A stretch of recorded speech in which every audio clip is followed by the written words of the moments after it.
দোকান থেকে পানি খেতে হবে না, তুমি বাড়ি যাও। আমাদের সাথে মাঠে এসে কষ্ট হয়ে গেছে মনে হয়।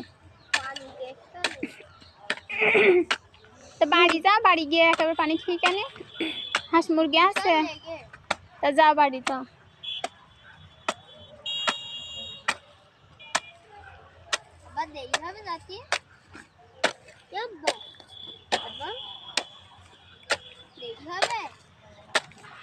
এগুলো সব লাগাবে তারপরে তো নাকি?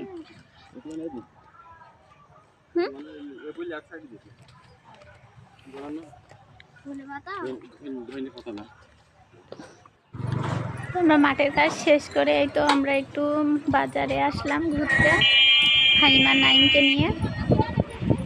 তো আমি সবসময় আল্লাহকে বলি, আমি যদি কারোর কষ্টের কারণ হয়ে থাকি বা আমি যদি কখনো কারোর কষ্ট দিয়ে থাকি, তাহলে তা দয়া করে তাদের কষ্ট দূর করে দিন অ্যান্ড আমাকে ক্ষমা করুন। আমার ভিডিওটি ভালো লাগলে বেশি বেশি শেয়ার করবেন এবং লাইক কমেন্ট সাবস্ক্রাইব করবেন।